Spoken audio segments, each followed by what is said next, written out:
Title பார்த்தோன்னா விடாமுயற்சி ரிவ்யூன்னு நினச்சிடாதீங்க. இந்த வீடியோ விடாமுயற்சிக்கு உதாரணமாக இருக்கிற நம்ம அஜித் சார் பற்றினது. அவரோட சினிமா கரியர்லையும் சரி இல்லை ஸ்போர்ட்ஸ் கரியர்லையும் சரி நிறைய பேர் அவருக்கு ஃபேஸ் முன்னாடியும் பின்னாடியும் அவரை பற்றி தப்பாக பேசியிருக்காங்க. ஆனால் அது எல்லாத்தையும் வெறும் தூசி மாதிரி கடந்து போய் தன்னோட கோல் தான் முக்கியம்னு அது மேலே கவனத்தை செலுத்தி இன்னைக்கு நம்ம முன்னாடி நம்ம எல்லாருக்குமான ஒரு மிகப்பெரிய இன்ஸ்பிரேஷனாகவும் இந்த வயசுலேயும் அவரோட ஆசையை சேஸ் பண்ணி துபாய் ரேஸில் அப்படி சிரித்த முகமாக தன்னோட வெற்றியை கொண்டாடிய விதத்துலையும் நம்மளை டெய்லி இன்ஸ்பயர் பண்ணிக்கிட்டே தான் இருக்காரு. நம்ம அஜித் சாரோட சினிமாவையும் அவரோட வெற்றியை மட்டும் கொண்டாடிக்கிட்டே இருந்தால் மட்டும் போதுமா? அவர்கிட்டேருந்து நாம் பர்சனலாக நிறைய விஷயங்களை எடுத்துக்கிட்டு ஃபாலோ பண்ணால் நாம் நம்ம லைஃப்பில் ஒரு மிகப்பெரிய இடத்துக்கு போவோம் தானே. ஸோ அஜித் சார்கிட்டேருந்து நாம் எந்த மாதிரியான விஷயங்களை கற்றுக்கணும்னு இந்த வீடியோவில் தெளிவாக பார்ப்போம். வாங்க வீடியோக்குள்ளே போகலாம்.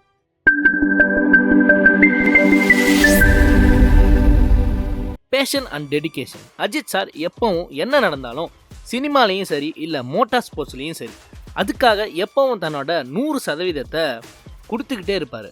அவர் எப்பவும் தன்னை கம்ஃபர்ட் ஜோனில் வச்சுக்க விரும்பவே மாட்டார். என்ன ஆனாலும் எவ்வளோ பெரிய ரிஸ்க்காக இருந்தாலும் அவர் லைஃப்லேயும் சரி மூவிலையும் சரி கார் ரேஸ்லேயும் சரி எடுத்துக்கிட்டே தான் இருப்பார். ஆனால் நம்மளில் பல பேர் மாதம் 1 ஆனால் வர சம்பளத்தை வச்சு வாழ்க்கையை ஓட்டிக்கலான்ட்டு சேஃப் ஜோன்லேயே இருந்துக்கிட்டு இருக்கோம். ஸோ நமக்கு என்ன வரும், நமக்கு எது மேலே ஆசை இருக்குன்னு அதெல்லாம் பற்றி ஆராயாமல் வெறும் நேரத்தை விரயமாக்குறதுல மட்டும்தான் நம்மளோட ஆராய்ச்சி போய்கிட்டே இருக்குது. ஸோ அது என்னன்னு கண்டுபிடிச்சி அதுலேருந்து எப்படி நீங்கள் ஒரு மிகப்பெரிய ஆளாக ஆகுறதுன்னு இப்போயே உங்களை நீங்கள் கேள்வி கேட்டு உங்கள் கம்ஃபர்ட் ஜோன்லேருந்து வெளியில் வாங்க. Next one, versatility and adaptability. Ajith சாரோட மொத்த கரியரில் பல வெர்சடைல் கேரக்டர்ஸை அடாப்ட் பண்ணிவிட்டு தன்னோட 100% கொடுத்து அதில் எவ்வளோ சேலஞ்சஸ் இருந்தாலும் அதை கம்ப்ளீட் பண்ணி சக்ஸஸ் பண்ணுவார். அது மாதிரி நம்ம லைஃப்பில் பல ஏற்ற இறக்கங்களும் பல மாற்றங்களும் நம்மளை புரட்டி போடும். அதெல்லாம் தாண்டி நம்ம லைஃப்பில் என்ன பண்ணோங்கிறது தான் அடுத்த ஒரு தலைமுறைக்கு பேச போகுது. ஸோ தடையை தாண்டி தான் ஆகணும் நண்பா. அடுத்தது humanity and down to earth. நம்ம அஜித் சார் புகழோட உச்சத்தில் இருந்தாலும் நானும் ஒரு சாதாரண மனுஷன் தானே தன்னோட லைஃப்பை எந்த ஒரு காம்ப்ளிகேட்டடும் இல்லாமல் மூவ் பண்ணிட்டு இருக்காரு.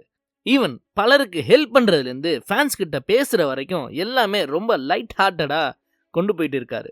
ஆனால் நம்மள பல பேர் கொஞ்சம் நல்லா சம்பாதிக்க ஆரம்பித்து கொஞ்சம் காசு பணத்தை பார்த்துட்டா அப்படியே வானத்துலேருந்து குதித்த மாதிரி 4 பேருக்கு மத்தியில் நம்மளை பெரிய ஆளாக காட்ட ட்ரை பண்ணுவோம். இதெல்லாம் எதுக்குன்னு கொஞ்சம் அமைதியாக யோசித்து பார்த்துட்டு வாழ்க்கையை வாழ பாருங்கள். Balancing personal and professional life.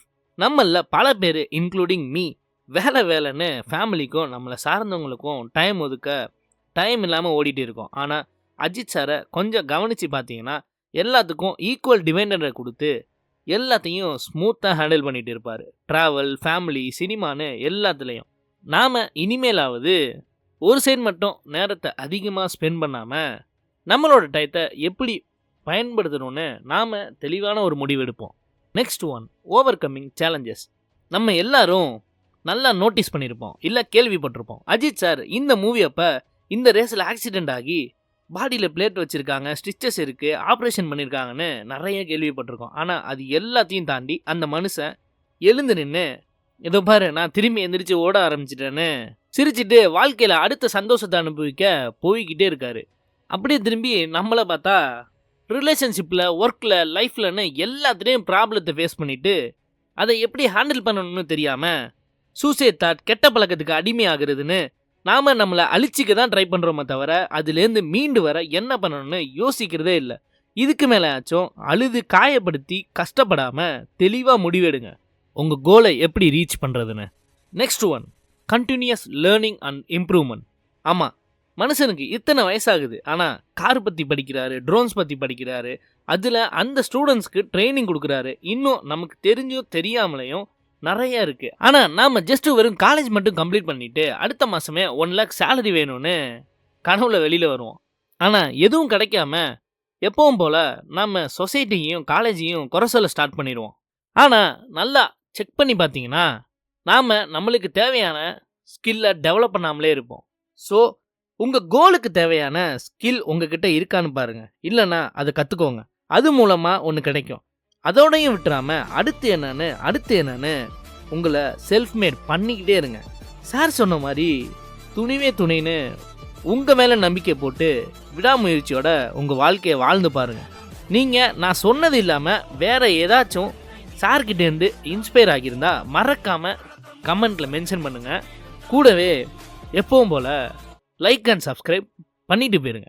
Good luck நண்பா.